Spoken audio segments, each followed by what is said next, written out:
Awesome. Welcome, everybody, and good afternoon. Thank you for joining us. It's great to see the interest today at our transit talk, previewing our transportation priorities for the 2022 legislative session. We've got a lot of folks, well over 70 already. My name is Bryce Yaden, and I support the state government affairs work with Transportation Choices Coalition. I'm part of the lobbying team. TCC is a policy and advocacy coalition in Washington state, working to bring people more and better transportation options that are healthy, sustainable, and accessible. We'd like to thank today's supported sponsor, which is Amazon. So we appreciate them in providing us the opportunity to speak with you all today. I'd like to start with a land acknowledgement. Transportation Choices Coalition would like to take a moment and acknowledge that while we are gathering today virtually, our panel is joining us from unceded lands in the Pacific Northwest. We are calling in from the tribal lands of the Coast Salish peoples, specifically the Duwamish, Puyallup, Suquamish, and Squaxin. We are dropping a resource in the chat, invite you to learn about the land you are on, and we welcome you to acknowledge it in the chat as well. Indigenous peoples are still here, many of whom, like the Duwamish, are still fighting for federal recognition. Mobility for all cannot be achieved without recognizing those who first navigated these spaces. As we work towards building a more accessible world, let us honor the physical spaces we occupy and the Native communities past, present, and future who live and thrive here. Awesome. We'll start with a couple of housekeeping slides real quick. We have enabled captions for this talk. If you would like to show or hide the subtitles, you may do so by using the options at the bottom of your Zoom screen under live transcript. We have enabled the chat feature to make this webinar more interactive. Please use the chat to ask questions and expand on discussion topics. Of course, please be respectful to panelists and each other. Questions can be submitted directly to panelists.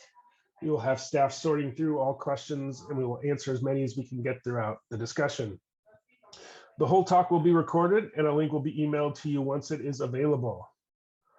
All right, with that, since I've already introduced myself, I want to introduce the panelists, and then I'll give them an opportunity to say a quick word about themselves. We have State Senator Rebecca Saldana. We have Pierce County Council Chair Derek Young, and Washington for Black Lives lead advocate Samuel Martin.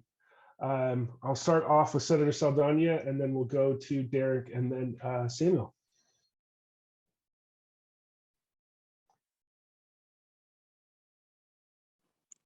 Hello, everyone. It's great to see everyone. My name is Rebecca Saldana. I'm the state senator of the 37th Legislative District, which is surrounded by 3 airports and I-5, Washington 900, I-90, and 405 and 167. We represent one of the most diverse districts, historic Central District, Rainier Valley, unincorporated Skyway, and downtown Renton, at least as the maps stand today. And I have the honor of serving as the vice chair of the Senate Transportation Committee and also deputy leader of our Majority Caucus. In addition, I serve on Labor, Commerce, and Government and Tribal Affairs and Human Services, Rehabilitation, and Reentry. I'm glad to be here and look forward to the conversation. Derek. Hello, everyone. Derek Young. I have the privilege of serving as chair of the Pierce County Council. I basically represent the 7th district for the council, which is Northwest Pierce County, the peninsulas and islands, as well as North End and West End Tacoma. And I also have the privilege of working with TCC folks on regional transportation issues. And so it's very nice to be here.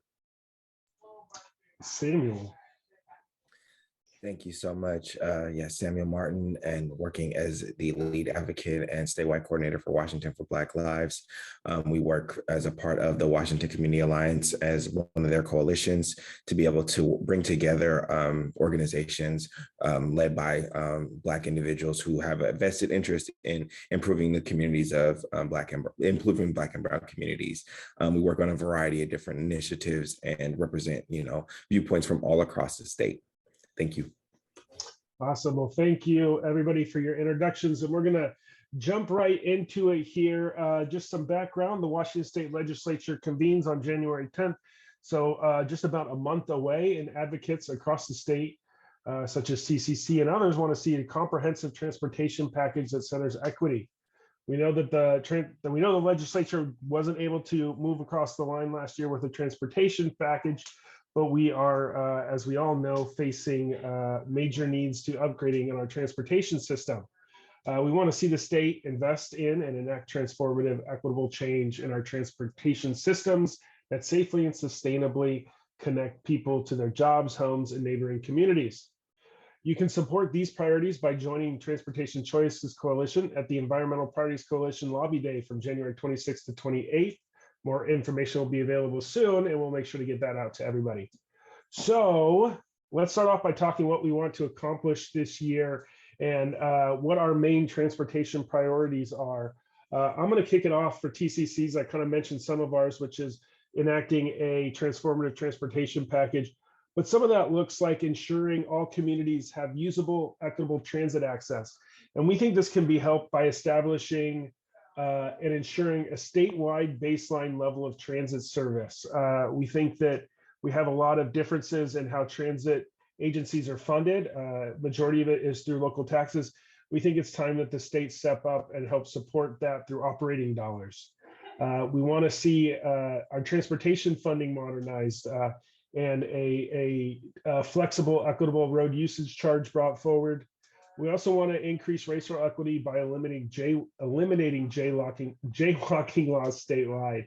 So those are our big transportation priorities, and we'll make sure we send around our two-pager on that. And I'm going to turn it over to our guests to talk about what their priorities are. I guess we'll start with the same order that we did last time. Senator Saldana, why don't you start? Council Chair Young can go next, and then Samuel, you can back clean up for us.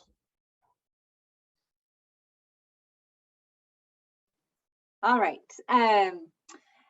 Let's see. So there's not too much that differs widely from, I think, overall vision and hopes that I have. I share a lot with TCC, but I think, you know, this session, what we want to do is be able to make sure that we're using our transportation budget and policies to further what we've said are our democratic priorities of equity, just recovery from COVID, and you know, safety and public health. And so, I mean, I think those are continue to be big priorities, and I think our transportation budget and policy helps with all of those things, from addressing decarbonization of our transportation system to looking at historic harms that were amplified because of transportation choices and investments that we made historically, and how we can make sure that as we are looking at new investments, that we are centering environmental justice and equity and creating more opportunities for people to stay in place or move in a safe way to get to their destinations when they want to.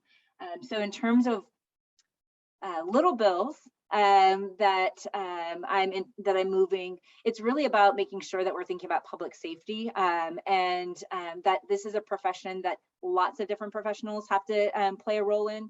And so two little bills. One is to say that it doesn't have to be a badged officer that manages traffic when we have large events, that it can be a professional flagger, and that should be done in a way so that you know, law enforcement can do other work.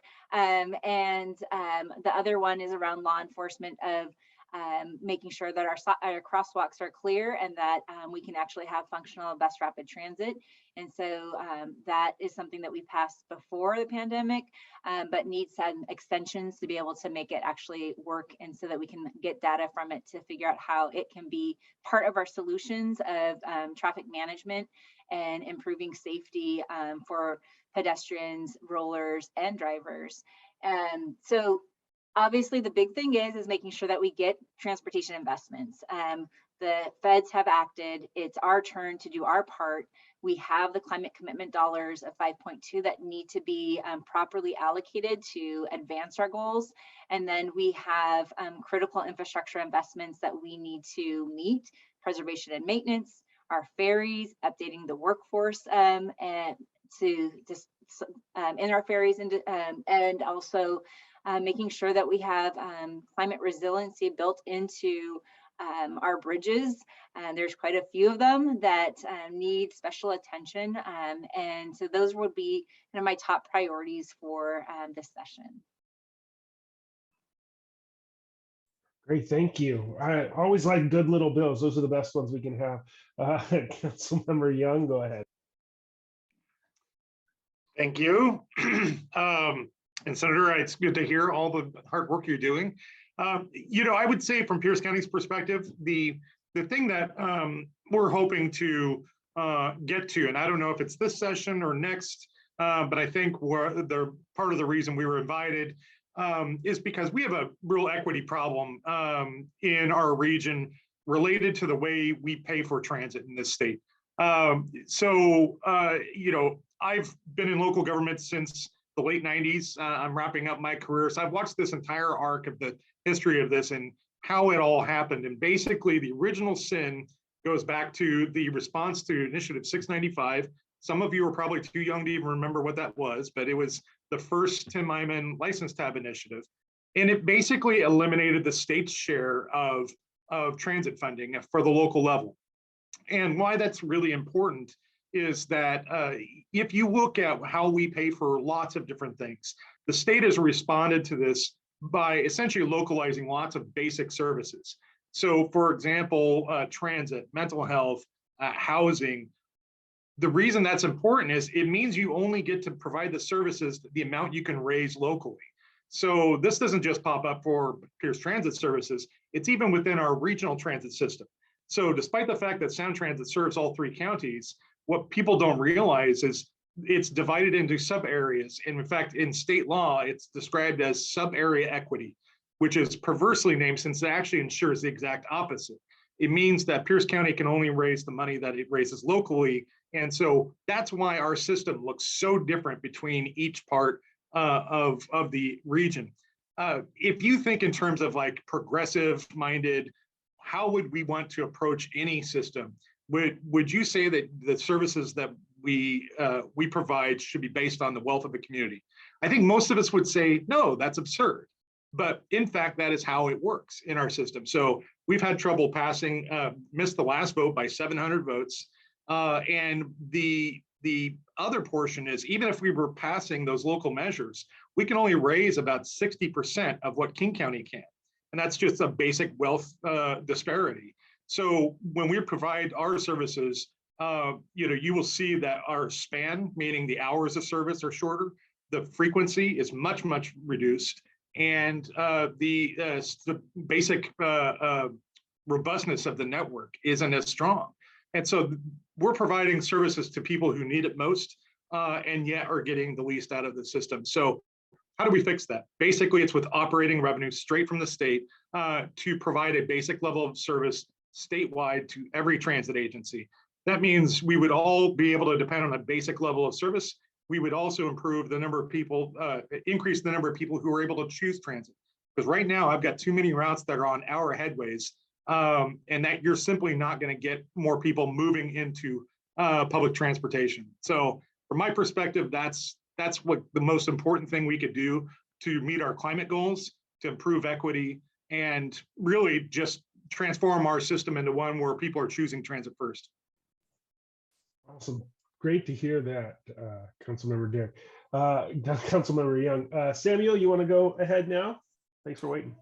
Yeah, absolutely. And so for us, very similar to what you brought up, as well as, eliminating jaywalking across the state, we recognize that that is really something that has been, that is disproportionately targeted at communities of color, and has been something that has been used as a mechanism for jurisdictions to kind of generate revenue and things like that. And so we really want to be able to work with jurisdictions to one, implement alternatives to those practices with the intent to be able to kind of think about alternatives and other ways to be able to generate revenue and to be able to just not target communities in that way.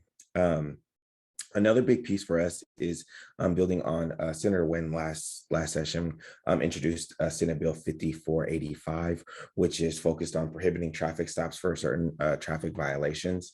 And so for us, that's a really big piece of legislation because it would prohibit law enforcement officers from stopping a driver of a motor vehicle unless under certain circumstances. What we've seen and what we know can happen in routine traffic stops have been really some heinous acts, right? And that really we know that no one should lose their life during a routine traffic stop. And so our hope and our intent is to be able to work with legislators as well as local jurisdictions to think about how we can try and implement other practices. We've seen in various other places like San Francisco, in Washington, D.C., and other places that they've implemented alternatives and other ways to be able to do traffic stops. And so for us, it's about how do we create nonviolent practices and make sure that there isn't any violent interaction when people are stopped for traffic infractions, as well as thinking about what those infractions are, right? If there are things related to safety, absolutely understanding that we want to make sure that people are safe on the roads and that people are driving safe. But if there are things like tabs and things like that, there will be, we've seen that has, the data around that shows that those type of traffic stops, again, are disproportionately targeted at people of color. And so again, we want to make sure that we kind of address that and remedy that, because that's not something that immediately is an immediate danger to the folks who are on the road, right? And so how do we just kind of rethink our current system in a way that doesn't set the stage for some of these violent interactions that happen?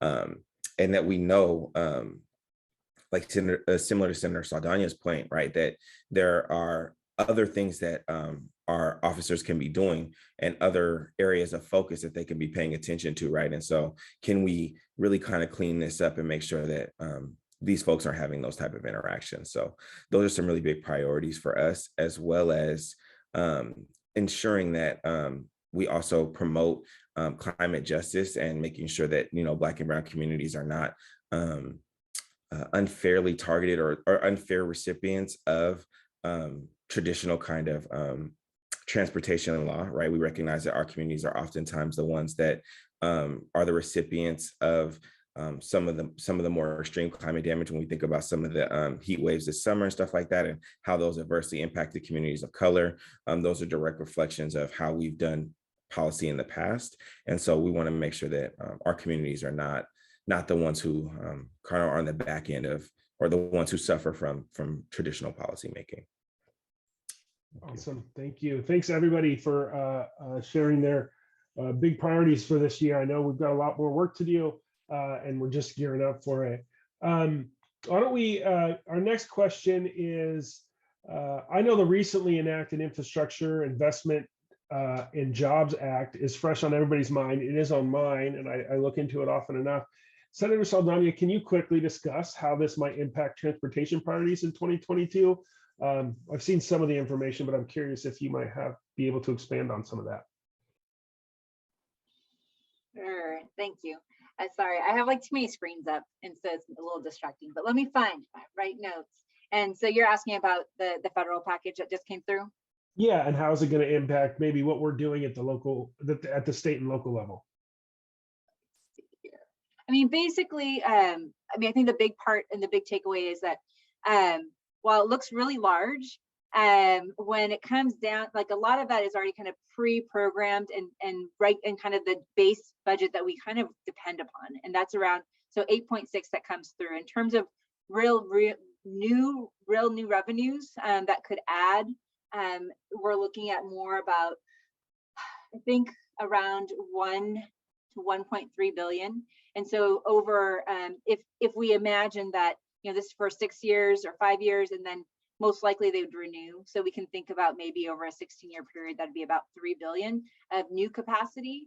And how that goes is both in terms of, there's one big piece in there around culverts that I think, for instance, we as Washington State could really make sure that we leverage and make ourselves very competitive to get a larger share of that portion that can, and because that's one of the priorities that we have that I didn't speak about earlier, which is to address our salmon recovery.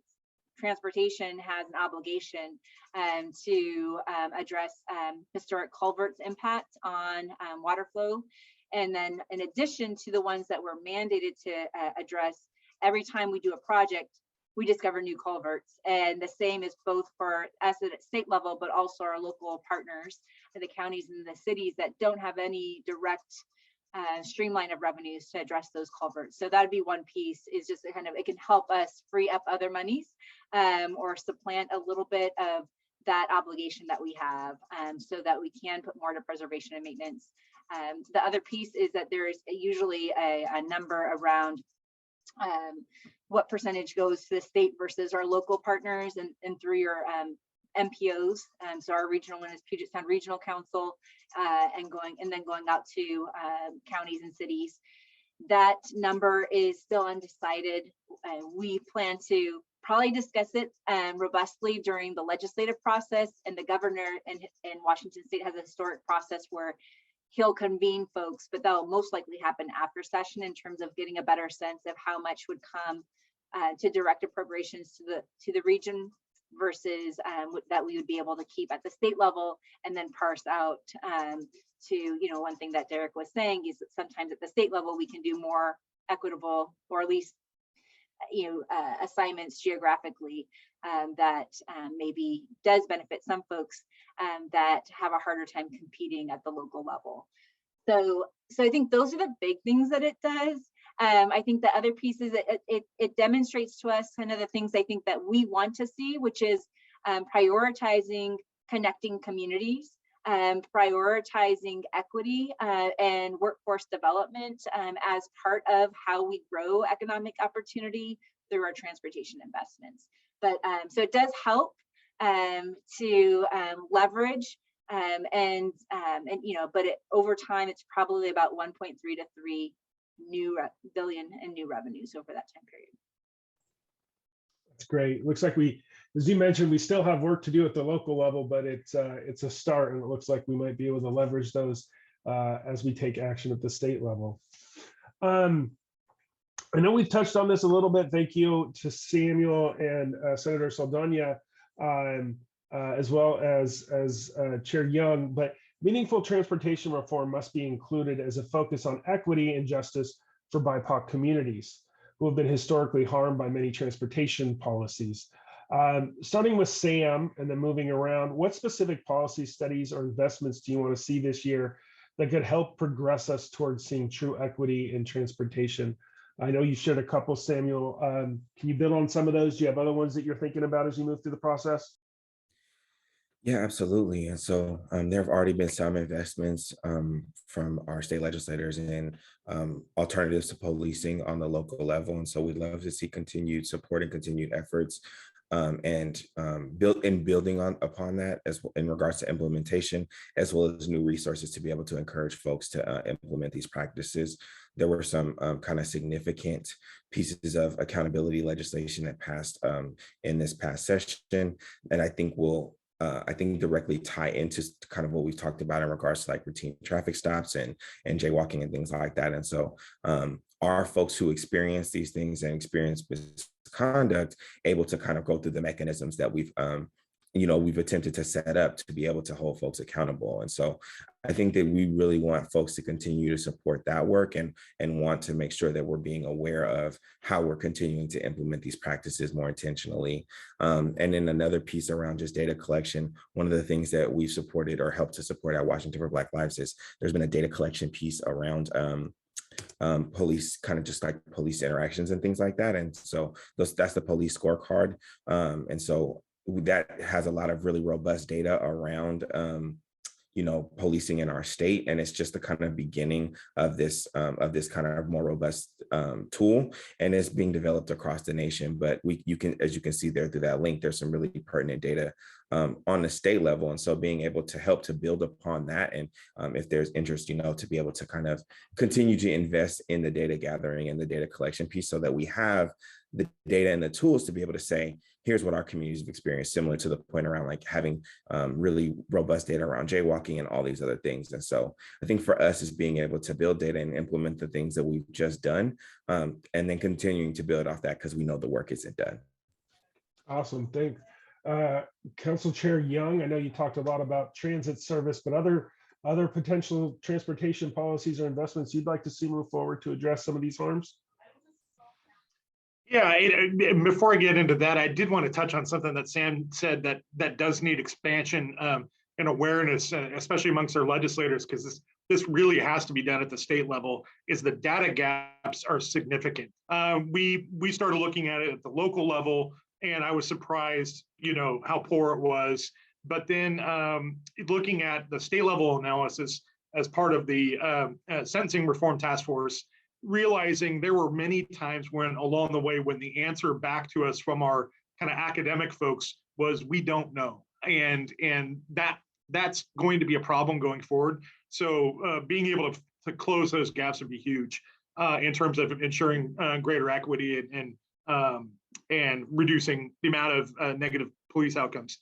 In terms of, I did talk a lot about transit, but I want to get back to that because this is like the one thing where we know it meets our climate goals, but also it's so important for us in Pierce County. And just to give you an example of how the federal dollars add to that cascade of disparities between our systems, we almost always base that on existing services.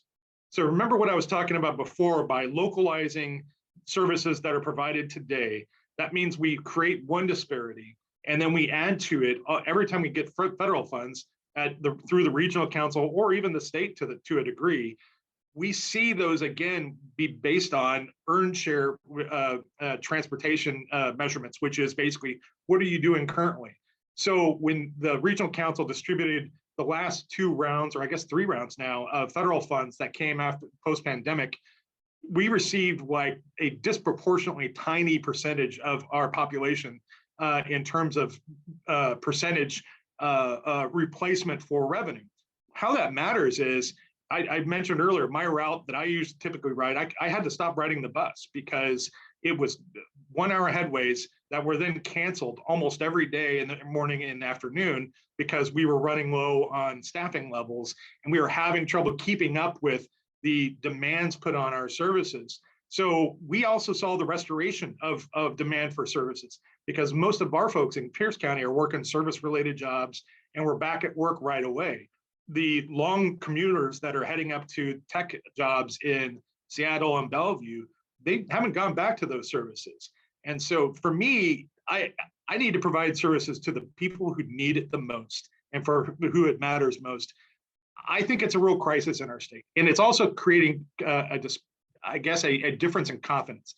If our folks aren't seeing projects built and they aren't seeing the level of service that they see somewhere else, they get frustrated. And so when everyone was shocked when Pierce County voted against, for that late assignment bill to get rid of Sound Transit 3, my response was, are we really surprised that people looked for the closest brick to throw through a window? Because they were mad as hell. They're not getting the services. They will also tell you they want transit. They're just frustrated with the way it's getting paid for. So if we don't fix this, we're also going to have trouble going back to voters later and asking them for more. Those are great points. Appreciate you bringing that up and understanding the differences and how transit's funded and kind of where we're investing. Senator Saldana, do you want to close out this question and anything else you would like to add to what's already been said? Sure. So, I think a few things. One is I think what Sam was saying is where we have done legislation and have made progress, keep on making sure that we're actually implementing, and to what Derek was saying, following the data, collecting the data, and helping, build that case. In terms of how we're going to advance equity, I think there's a few things. One is as we think about plussing up decarbonization investments, it really should be focused around increasing opportunity for transit and connectivity. So it's simple things like around our regional mobility grants is stop penalizing folks for partnering to make those projects work better. So right now, South King County cities, if they partner with Metro, And even though that if they partner and Metro already has 50%, they can't go for the next project, even if it is the one that's most competitive, has been vetted, and is ready to go. And that's impacting residents of Renton. It's impacting people in Burien and Auburn, and we just need to fix that in our budget. I think the other piece is we have innovative programs working for last mile, first mile, and making sure that people feel that it is vibrant in those connections. So whether it's a VIA program that's running in my district, making sure other cities and towns have those opportunities for last mile safety improvements that help make things smooth.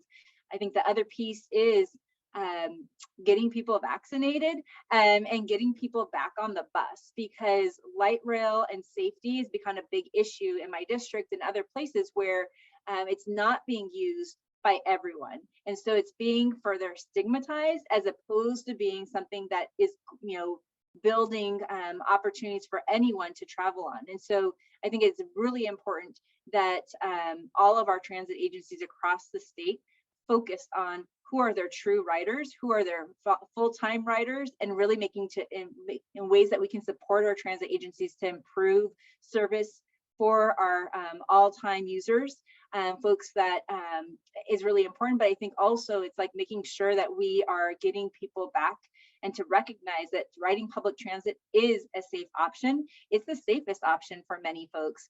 And that if we need to make sure that we're supporting our drivers, all of those kinds of updates that have happened, our buses are safe places to ride, but people are not yet making those connections. So, and then just simple kind of investments in terms of, for me, that are about equity. So one, of course, I already talked about is Connecting Communities program. The other is our pre-apprenticeship program and really expanding that, not only for the heavy construction, but also for our ferry workforce and maritime. It is making sure that we are putting investments in our Office of Minority and Women Business Enterprises extension program. And it's about investing in solid planning that is robust in community engagement. So we have the HEAL Act that does cover transportation projects over $12 and $15 million. And they are, our WashDOT does this on big projects, but doing it in small projects, if you engage community upfront, those that are most impacted, those have been historically excluded, you get better policy and better projects. And we need to measure that. So that's something that we started measuring. I just got my first report back from WashDOT about how does, when you actually incorporate HEAL Act and incorporate impacted communities up front and follow this policy, does it not slow things down, but create better projects overall? And so they are starting to track that and report that back to us so that we can incorporate that more wholeheartedly. So that includes I-5 planning. It includes looking at, I know we have lots of folks engaged around rail. And so looking at how are we did an assessment on an east-west rail study a while back. It shows a lot of promise, particularly in central Washington. And so how do we use that data to help make those connections so that people can visit each other, travel, and make those connections happen? So those would be a few things. I guess the last thing I'll say, because it's something that I've worked a lot with TCC on, is performance-based project evaluation. So we do this for all of our multimodal projects in large part, but we haven't done it for historic highway projects. And so it's putting in our transportation goals with the health and equity lens to look at how is it performing, so that we're not just building projects because they're popular, where they're actually improving the overall system. That's exciting. Yeah, the Transportation for All bill a few years ago, and we had a excuse me, a budget proviso, and thank you, Senator Saldana, for your help on that. And we're getting some information out of WashDOT on what the next iteration can look like on figuring out how to score projects for people. A couple other things that TCC is working on and supporting that I wanted to share that I know might be of interest to folks is, last year there was a card tabs payment work group that was created out of the transportation budget And this is going to look at how can we pay our car tabs over the course of a year instead of all at once. We know that those fund extremely important services, but we also know that we don't pay our let's say our internet bill all at once, or our cell phone bill for an entire year all at once. So we think that we should be looking at how can we space out some of those payments for car tabs. The Joint Transportation Committee is looking at that. Also, there's a JTC study on transportation equity in cities, and this looks at the impacts of current and historical city transportation investments on designated populations, including communities of color, low-income households, vulnerable populations, and displaced communities. And we look forward to that study coming out, I believe, at the end of next year, and working with the legislature on implementing changes that we might need to see to really address the harms that some of our transportation system is creating. So I'm going to ask one more question, then we're going to go to audience questions. We've been getting those brought in.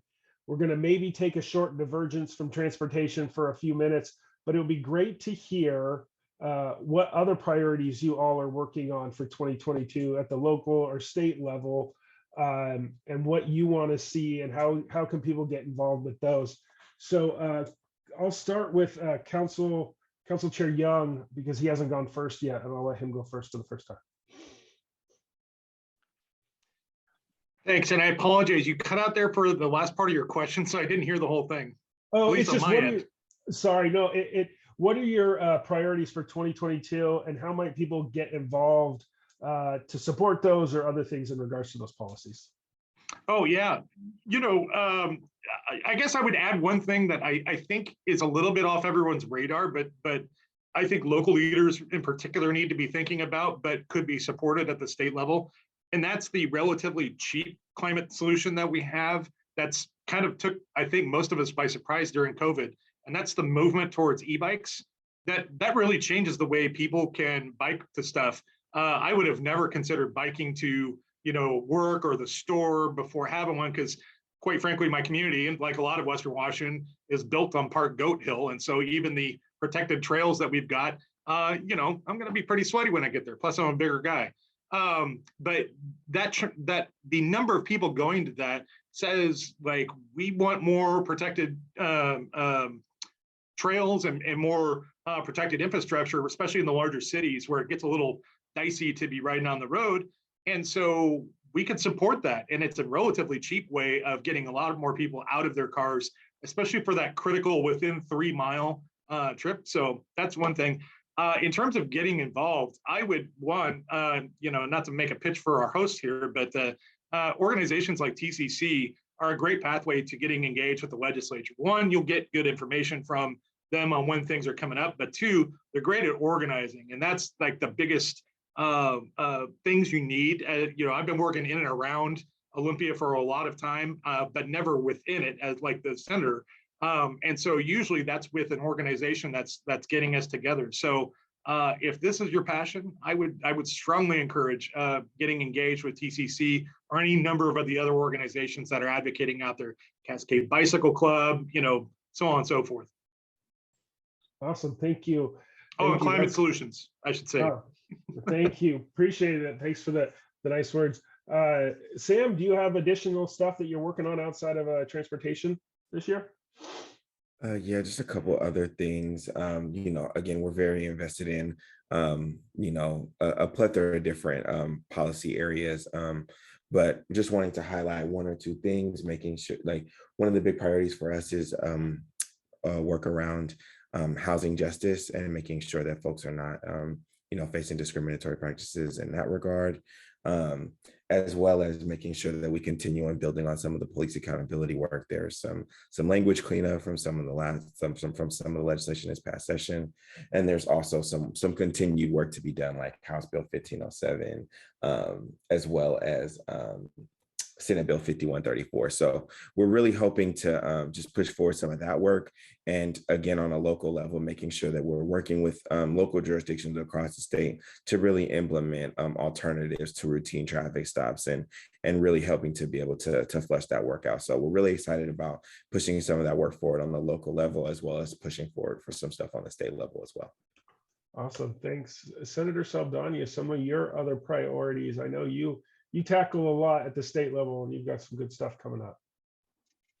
Yeah, I have a lot of different interests. And so, I mean, I think a couple of things. One is on transportation. I think another thing is thinking through what are easy solutions to make things safer. I've been reading, I'm trying to catch up on all your chat comments. But I think one thing that the city of Seattle has done, and I think others have done as well, is just close streets down and have them be open for kids to get to school or for people to ride their bikes on unprotected lanes.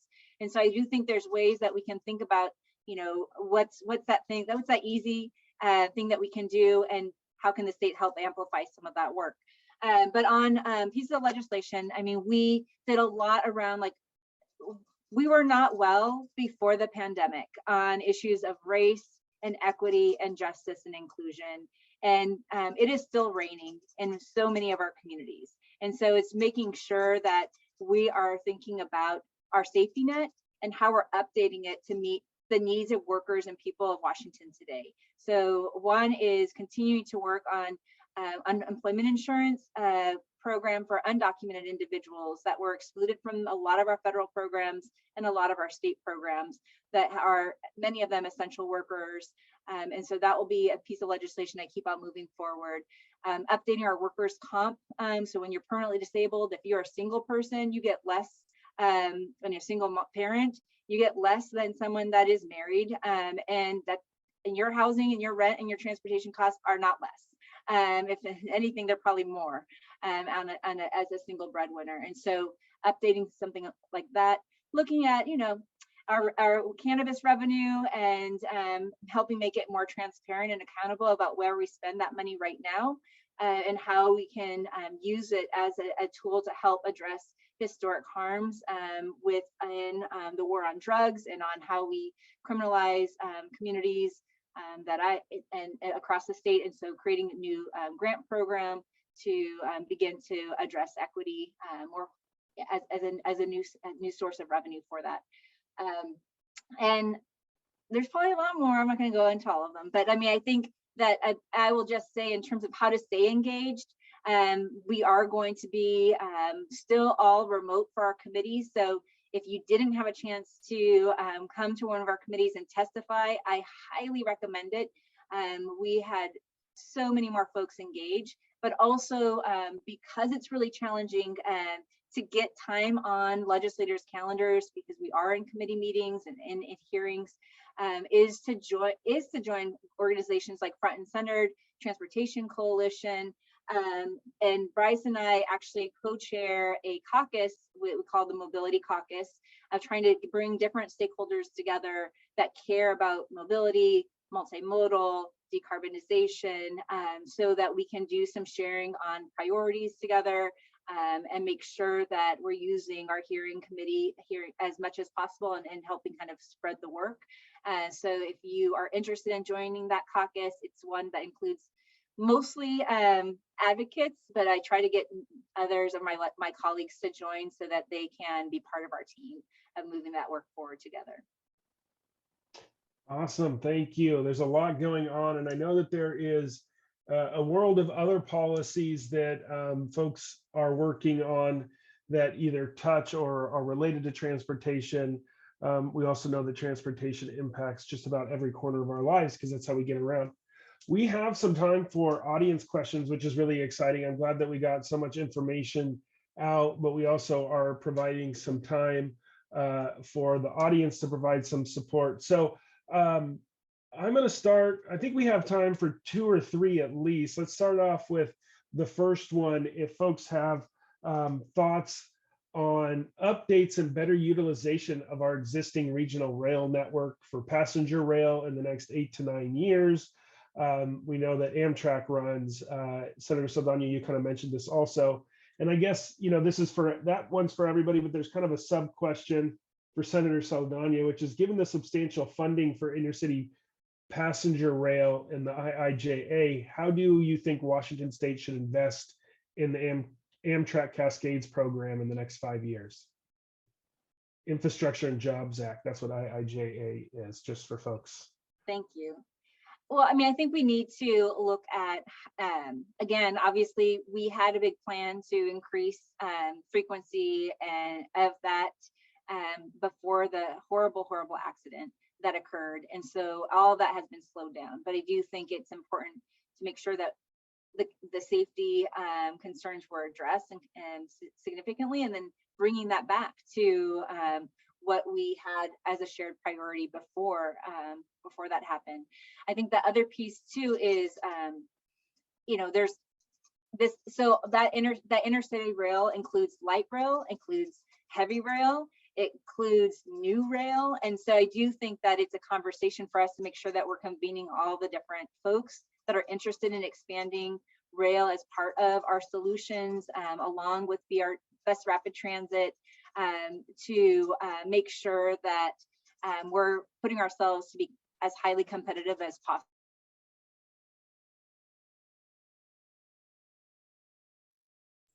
Oh, I think we lost you there for a second, Senator Saldana.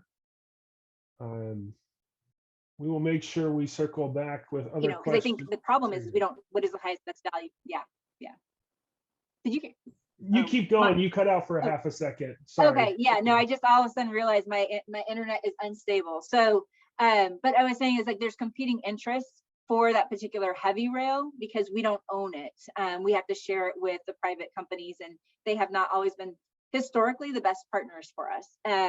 But I think we should definitely be pushing to make sure that case is there. And I think also is recognizing when we get all of y'all that are working from home have increased your reliance on having packages delivered directly to your door. And so we have a lot more small and large vehicles on the road moving goods. And so I think thinking through, like, if we're using our highways to move goods to people, how do we make sure that we're building the right kind of system to move people safely? And the more that we get people out of their individual vehicle and give them real choices to be able to access economic opportunity more locally and on public transportation choice options, does help all of us. So I think thinking through, all of the folks and all the uses, and I'm definitely looking forward to working with a growing coalition of folks that are interested in seeing Amtrak updated. And I also, know that there's a lot of business interests and others that are very excited about high-speed rail too. And so, just trying to keep as open as possible and make sure that we get as much federal money to help us do that work as possible. Awesome. Thank you. I have a question that I think Councilmember Young is going to really like here, because I know he's done a lot of work at the Puget Sound Regional Council on this, but what is being done to include zoning and transit planning? What can we do to also encourage mixed use housing, small grocery stores, schools, and residential neighborhoods? Even the best transit infrastructure in the world is not enough to encourage the average person to ride if the nearest grocery store is an hour away. It is a great question, and land use and transportation are inextricably linked. And a lot of the problems we have for our transportation infrastructure is related to our really terrible land use laws. I have spent the last few years, as Bryce knows, on a mission to create more jobs housing balance throughout the region. Right now, the Seattle, Bellevue areas basically rely on outlying communities like Pierce County to provide the housing that's necessary for the job growth that they've seen. So that has like a twofold way of becoming creating like inequities within our system. One, it ensures that only the wealthiest people can live closest to where they work. So it pushes people that are in poverty, displaces them from the places that they're living now, and displaces them into our area.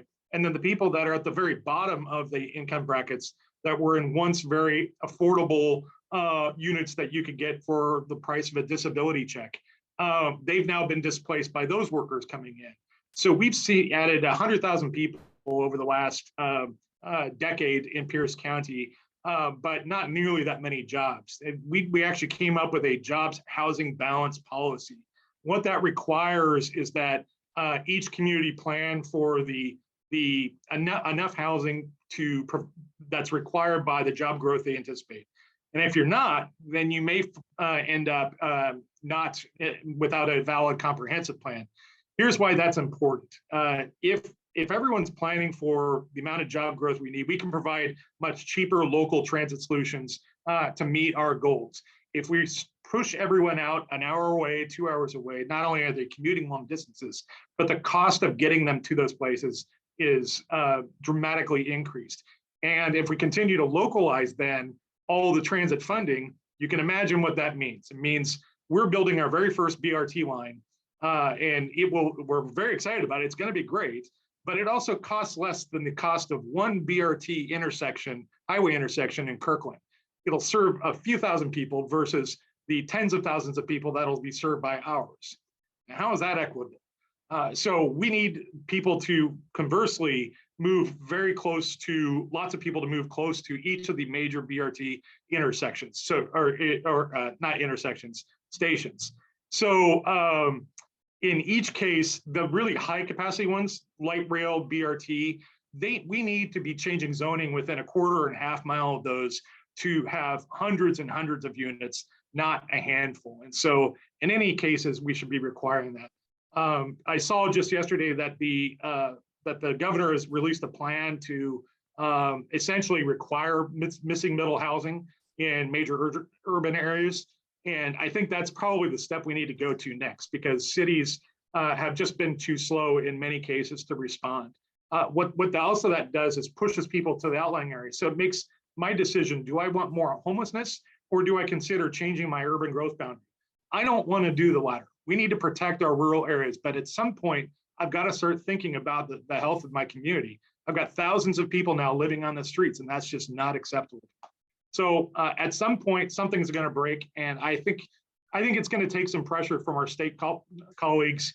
Sometimes you just have to say, cities, this is not a decision at the local level. It's bigger than just your community, and force us to take some action.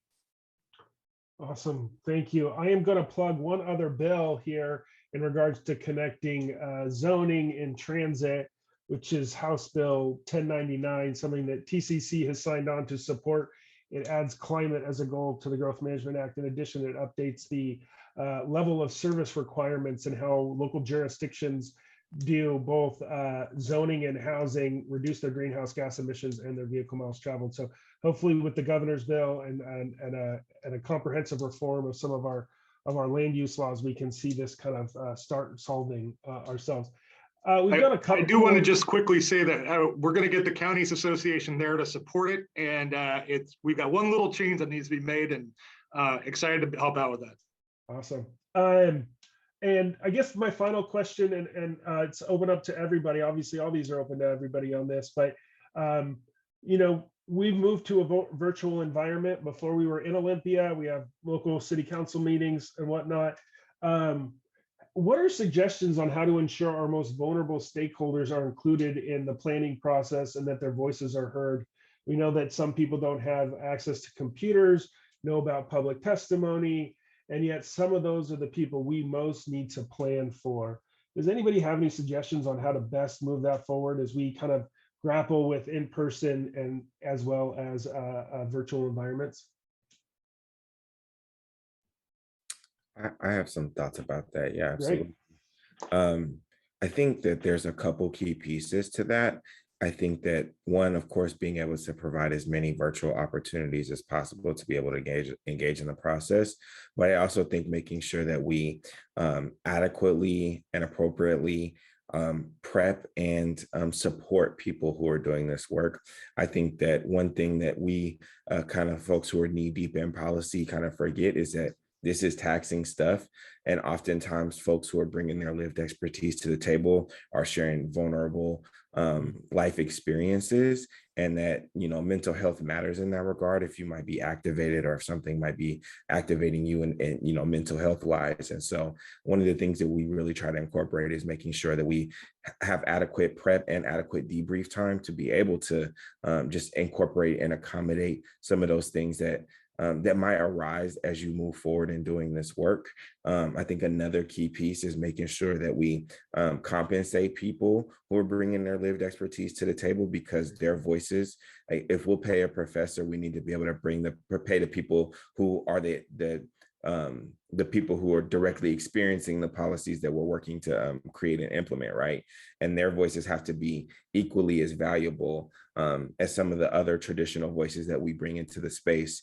And I think another key piece to be able to think about is making sure that we kind of break our traditional thoughts around who should be in the room and what type of person should be in the room. I think the folks who oftentimes voices we need to hear the most are not the people who get the invitations, because they for a variety of different reasons, right? And so we just need to shatter what our perspective is on what an advocate is and what an advocate looks like. Awesome. Well, thank you, Sam. I appreciate that. I'll just add a couple more. Please. Especially for organizations. If you are bringing people that, to what Sam said, I mean, definitely taking the time to prep and support. Also to recognize that you can reach out to our Senate committee services, or I forget what the House is called OPR, but and to our council beforehand to let them know. You can ask for panels, or if you know that you need people with interpretation needs, to flag that for the chair so that they can incorporate that appropriately as they're calling on folks. And I guess the piece is in terms of access, I mean, in some ways, this is way more accessible than having to try to find a bus. I mean, or carpool down and take your whole day.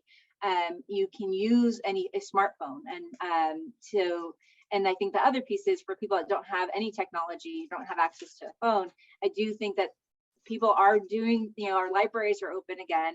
I mean, some community meetings, under safe, COVID protocols are open, so that we definitely allow for one place where people are calling in, as long as, again, we know that there's 4 people at this one line that are going to want to testify.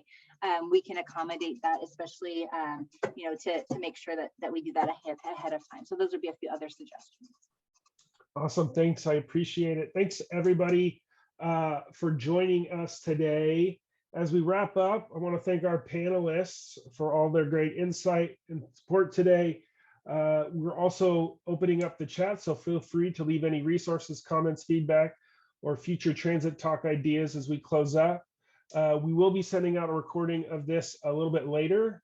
And again, legislative session is right around the corner. If you're interested in keeping up with the legislative news from TCC or getting more involved, please sign up for our newsletter through the link in the chat and see TCC's Legislative Priorities 2-pager. I only hit top points on that one. There's a lot more on there that we do advocate for, and a lot that we do in the budget that might not be policy related. If you are if your organization wants to join our coalition asking legislators to pass a transformative transportation package, there's going to be another link in the chat. We're dropping a lot of links, guys. If you're interested in volunteering with TCC, see the link in the chat. We're going to keep doing it. TCC has a weekly transportation advocates call to discuss transit related news from across the state. If you would like to join this call, please email Hester Cerebrin. I give a weekly update in the first 15 or 20 minutes on what we're doing in Olympia. It's always good to hear. We always like other people to share their ideas. Also, stay tuned for more information on Environmental Lobby Day. Again, that is at the end of January. We hope to see you there. And please stay connected to TCC via social media platforms. And thank you for coming. And again, thank you to our panelists. You guys did a fantastic job. We appreciate all the information.